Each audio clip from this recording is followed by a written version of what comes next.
Magandang araw po, welcome po sa aking channel, Love9TV. Patalasasan po, meron po ba kayong mga properties na napapabayaan or non-performing assets? Plan nyo yung ibenta, pero wala kayong oras sa pagbenta nito. Kung ito'y pagkakatiwala nyo po sa amin, tawag lang po kayo sa aking numero, usap po tayo, gawin ko po ng video for free. Yes, libre po, wala po kayong babayaran. Tutulungan pa namin kayong mabenta ang inyong property. Kami na po bala sa marketing, sa boosting or paid ads. Even sa tripping, hindi na po kayo mapapagod sa pag-entertain ng mga buyers. Kami na po bala sa lahat. Tawag lang po kayo. Nandito po tayo ngayon sa Nagcarlan, Laguna, kung saan meron po tayong bagong video presentation, isang residential farm property. Ito pong binabaybay natin ay proposed barangay road po ito. So, hindi pa nakiklear ang daan. Pero sabi ni owner, ito po ang magiging right of way. Then, nandito na po tayo sa mismong property. Nakabakod na po ito at may lot area na 2,400 square meters. Meron pong farmhouse na may 2 bedrooms. Mamaya po, balikan natin yan. Then, dito po sa loob ng property ay meron pong mga fruit-bearing trees, gaya ng nyog, lansones, papaya, saging, at marami pa pong iba. May access na rin po dito ng tubig, kuryente, at internet provider. Magpapa-connect na lang kayo. Marami na rin pong mga kabahayan. Dito po sa kabilang side, dito sa may left side, sa unahan po yan ay meron pong subdivision. At ito pong property ay malapit din po sa main road, kung saan marami na rin pong mga business establishments. So, ito po yung dinaanan natin kanina na farmhouse o caretaker's house. May 2 kwarto, then dun sa dulo ay meron pong kusina. Kaya kung sakali pong may caretaker kayo, meron na po silang matutuluyan.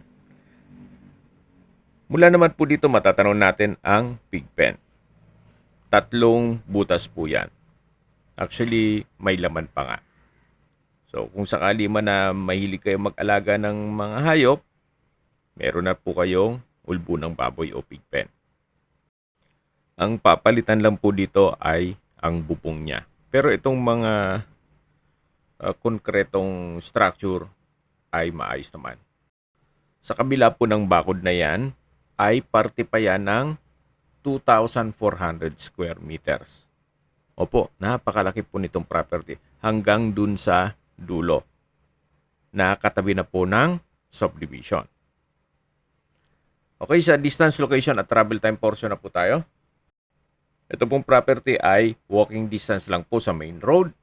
Mula naman po sa bayan mismo ng Nagcarlan, kung saan kompleto na po doon gaya ng public market, remittance center, school, church, fast food, gaya ng Jollibee, McDonald's, at Nagcarlan District Hospital.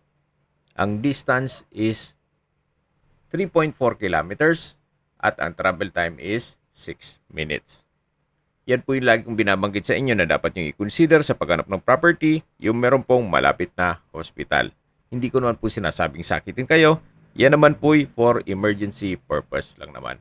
At mula naman po sa San Pablo City, ang distance is 14 kilometers at ang travel time is 13 minutes. Mula naman po sa UP Los Baños, ang distance is 27.8 kilometers at ang travel time is 51 minutes. Mula naman po sa Manila o sa airport, ang distance is 88.2 kilometers at ang travel time is 2 hours and 19 minutes. Okay, sa presyo na po tayo.